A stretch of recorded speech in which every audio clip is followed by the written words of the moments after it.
Wakil Presiden Gibran Rakabuming Raka bertemu dengan Wakil Ketua DPR RI sekaligus Ketua Harian Partai Gerindra Sufmi Dasko Ahmad.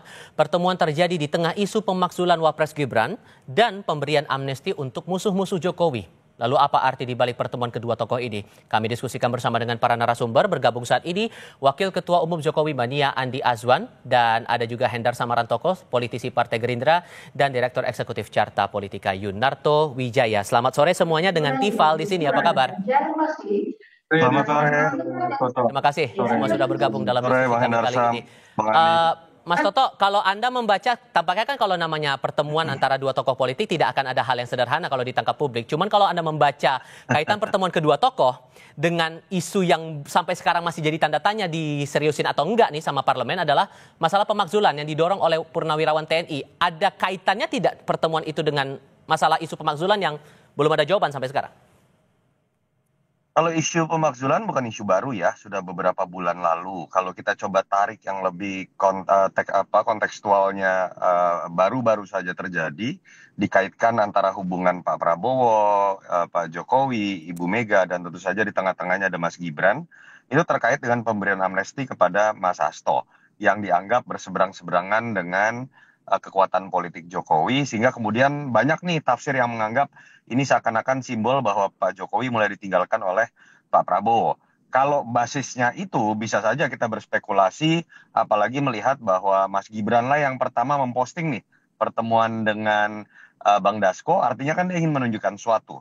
Kalau kita mau berspekulasi dari sisi persepsi, mungkin saja Mas Gibran mewakili kekuatan politik Jokowi ingin menunjukkan bahwa terlepas ada peristiwa amnesti kepada Hasto, terlepas kemudian hubungan antara PDI Perjuangan makin cair dengan pemerintahan Prabowo, termasuk Ibu Mega dengan Prabowo, tapi tidak serta-merta kemudian kami ditinggalkan. Dalam konteks ini kekuatan politik Jokowi. Dan kenapa yang ditemui dalam hal ini adalah Bang Dasko, ya suka atau tidak. Dalam konteks pemberian amnesti kepada Hasto, dalam konteks mencairnya hubungan PDI Perjuangan dengan Pak Prabowo, kita tahu lobbyisnya atau sosok yang dianggap kemudian menjadi jembatan mewakili Pak Prabowo kan adalah Bang Dasko. Makanya ada istilah Don Dasko gitu ya, lobbyis ulung. Dan itu yang mungkin ingin ditunjukkan. Tapi apakah sebetulnya kita bisa maknai seperti itu? Saya sih ingin mengambil kesimpulan satu sih, Tifal, bahwa kita nggak bisa memang melihat bahwa Mas Toto? Hubungan segitiga antara Ibu Mega, Pak Mas Tifal, bahwa ketika Ibu Mega dengan Pak Prabowo berbaik-baikan, berarti Jokowi ditinggalkan. Ketika Pak Jokowi dengan Pak Prabowo berbaik-baikan, berarti Ibu Mega ditinggalkan. Saya melihat kita nggak bisa melihat itu dalam konteks hitam dan putih memang. Sehingga, tapi kalau saya kaitkan lagi dengan isu pemakzulan yang sampai sekarang belum direspon oleh DPR MPR, menurut Anda kalau pertemuan itu muncul antara Pak Dasko dengan Mas Gibran, apakah ini sinyalemen bahwa isu pemakzulan ini bakal stop, nggak akan diterusin? Isu pemakzulan ini kata kuncinya menurut saya bukan di Dasko, bukan di Prabowo. Tapi isu pemakzulan ini kalau kita baca, Bang Hendar Sam sebagai orang hukum bisa menjelaskan nanti. Ketika tidak ada alasan yang cukup kuat yang nanti bisa dibawa ke MK dan dibuktikan ada pelanggaran berat sesuai dengan apa yang diatur di Undang-Undang Dasar, menurut saya kekuatan politik nggak bisa menjatuhkan presiden atau wakil presiden. Jadi kata kunci saya selalu mengatakan di awal adalah apakah Forum Purnawirawan ini membawa sebuah bukti yang sudah bisa dikatakan kuat memenuhi kaidah pelanggaran yang dianggap bisa memakzulkan wakil presiden. Apalagi kalau hanya sekedar bertemu dengan Bang Dasko, saya pikir apakah seakan-akan bertemu makan siang bertemu dengan Bang Dasko segala sesuatunya bisa dipotong. Saya tidak melihat dari sisi itu. Dan saya melihat Pak Prabowo tidak ingin stabilitas politiknya terganggu. Termasuk dalam konteks apabila ada pemakzulan terhadap wakilnya. Saya harus melihat objektif seperti itu. Bang Andi, kalau kemudian ini dikaitkan pertemuan antara Pak Dasko dengan Mas Gibran, lalu follow up dari dorongan pemakzulan oleh Forum Purnawirawan TNI terhadap Mas Gibran, ini korelatif nggak kira-kira menurut Anda? Tidak korelatif ya, Mas Tifal ya. Kalau hubungan Pak Gibran dan Bung Dasko ini hubungan pertemanan yang cukup baik ya. Apalagi dalam satu perahu kan dalam Pilpres kemarin itu.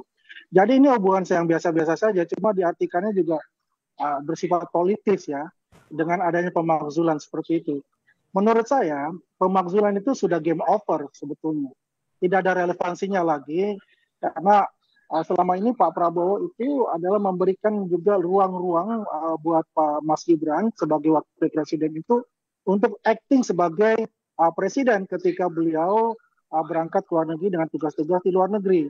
Jadi kalau ada yang membaca itu adalah sesuatu ya ada negosiasi dan sebagainya, menurut saya itu adalah sebagai pembenaran lah bahwasanya tidak ada masalah di kabinet ya, dan juga Pak Prabowo maupun Mas Gibran ini fine-fine saja, dan ini adalah sesuatu yang menarik sebetulnya karena memang kalau dikaitkan dengan kemarin adanya abolisi dan amnesti itu, dan ini sudah menjelaskan bahwa hubungan Wapres dan Presiden itu adalah hubungan yang sangat kuat, sangat erat, dan tidak boleh ataupun tidak ada kekuatan-kekuatan yang akan menggoyahkan hubungan mereka untuk menjalankan roda pemerintahan Indonesia sehingga dapat diselesaikan sesuai dengan amanah asta cita tersebut. Begitu, Tifa.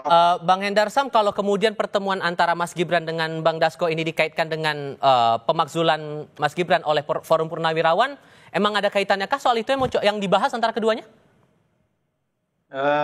Saya rasa hal yang berbeda, bahwa memang tadi Mas Toto juga sudah sampaikan bahwa Bang Dasko kan memang mempunyai peran ganda ya dalam pemerintahan kita. Peran beliau itu di legislatif ya, kemudian peran dia sebagai ketua harian dari Partai Gerindra ya kan gitu. Dan karena itu tentunya Bang Dasko mempunyai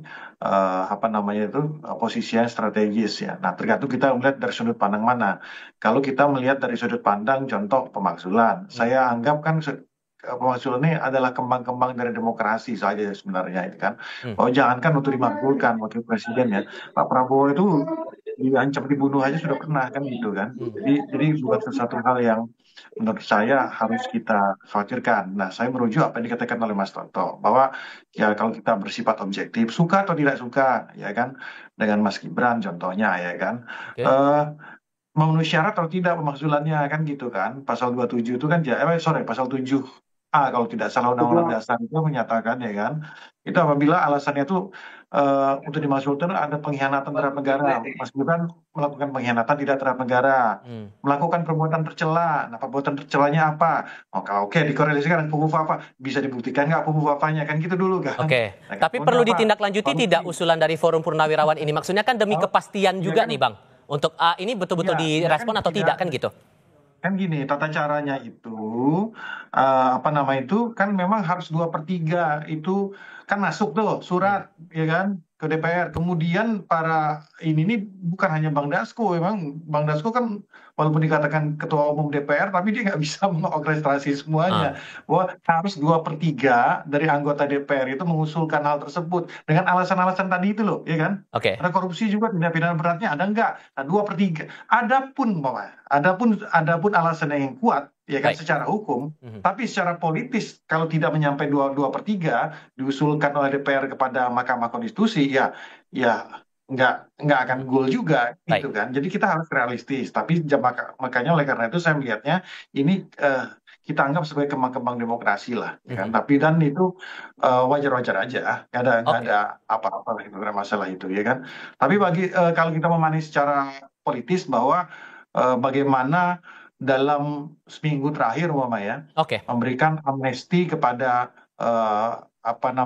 Mas Hasto, memberikan abolisi kepada Pak Tom Lembong, kan kemudian melakukan pertemuan dengan Mas Gibran. Artinya kan memang ada poros tengah dan mazhab di tengah.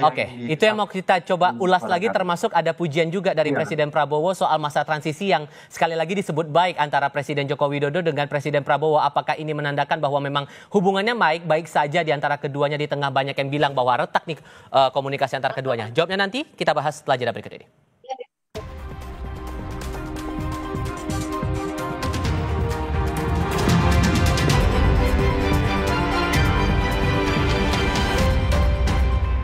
Masih berdiskusi bersama dengan para narasumber.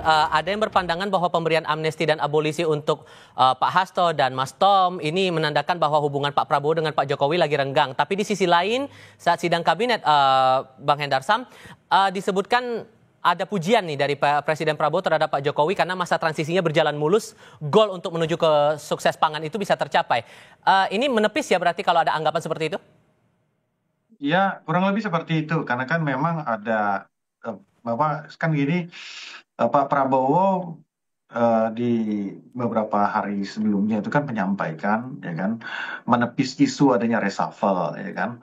Nah, ini kan juga kan kaitannya tentu, ya kan, sasaran tembaknya itu supaya kurang lebih 17 mantan menteri eh, di era Pak Jokowi itu apa namanya itu untuk di reshuffle kurang lebih seperti itulah ya kan Pak Prabowo. Nah, Pak Prabowo ini orangnya nggak mau diolah-olah kayak gitu loh ya. Jadi dia tahu persis makanya dia bilang ya kan jangan ngolah-ngolah saya lah ya kan. Saya tahu cara main-main kayak gini. Jadi oleh kami solid, kami tetap itu transisi tetap berjalan. Jadi dalam arti kata apa? Bahwa soliditas dan juga kondusivitas itu harus beliau jaga. Dan kita percayakan bahwa memang hak prerogatif beliau kapan beliau harus melakukan reshuffle, kapan tidak. Jadi di tiap pemerintahan tentunya berbeda-beda. Nggak ada rumus tetap. Nah, Mas Toto ngerti itu. Ya kan? Ada yang 2 tahun, ada yang 2 tahun. Kan itu nggak ada rumus yang tetap. Jangan-jangan apakah ini berlangsung terus sampai selesai bisa jadi iya, bisa jadi juga tidak. Nah, hal seperti ini juga yang nggak bisa kita template dari pemerintahan-pemerintahan sebelumnya. Jadi apa yang beliau sampaikan, apa nama itu, masa transisi berjalan dengan baik, ya kita lihat pencapaian-pencapaian saja sejauh ini ya, bahwa artinya setidaknya saya menganggap masa transisi yang baik itu bukan juga dari sisi program, tapi bagaimana apa nama itu menteri-menteri dan wakil menteri di era Pak Jokowi bisa ngeblend dengan Pak Prabowo lah. Nah, Bang Andi juga menangkap hal yang sama bahwa ucapan atau pujian dari Pak Prabowo kepada Pak Jokowi ini bisa mendinginkan spekulasi yang muncul.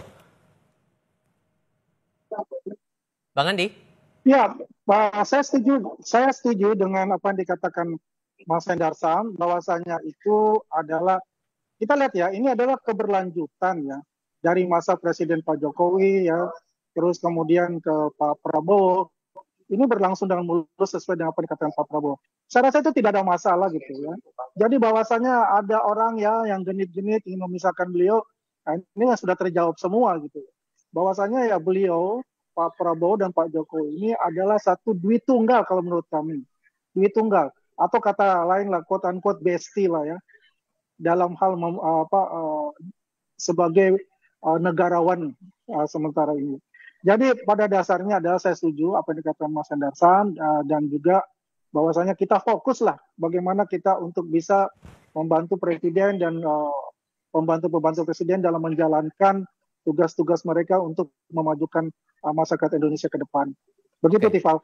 Sehingga kalaupun dianggap bahwa mengklirkan ini sudah jernih, spekulasinya sudah terbantahkan, Mas Toto, tapi masih ada ganjalan tidak sih? Ya. Begini, dari awal saya selalu mengatakan. Saya rasa tidak ada. Sorry, ya. ke Mas Toto dulu, Bang Andi. Ini Sorry. Bang Andi apa saya nih? Oh, Mas Toto. Silakan Mas Toto. Iya, dari awal sebetulnya kita kan bisa melihat Pak Prabowo berusaha untuk menjaga hubungan dengan semua mantan presiden.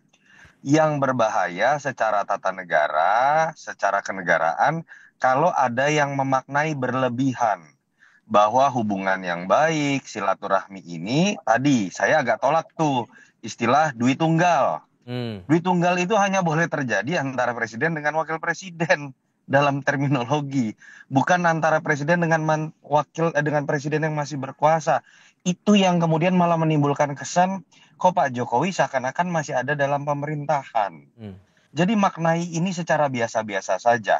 Yang saya lihat dari Prabowo adalah dia ingin mengkonsolidasikan semua kekuatan politik. Bahkan ketika PDI Perjuangan ada di luar dan tetap dibiarkan di istilah partai penyeimbang, tapi sekjennya, tanda kutip ya, diberikan, sudah tidak sekjen sekarang, Mas Hasto, dan kita harus melihat sebuah fakta yang terjadi dalam keriuhan ini, nggak bisa misalnya terkait Mas Gibran ya, kenapa muncul makzulan? Kenapa konfliktual antara PDI Perjuangan dengan Prabowo masih ada? Karena masih ada sejarah historis yang antara, bukan Pak Prabowo-nya, tapi antara Mas Gibran, Pak Jokowi dan keluarganya dengan PDI Perjuangan. itu kan menjadi residu yang akhirnya harus ditanggung oleh Presiden Prabowo.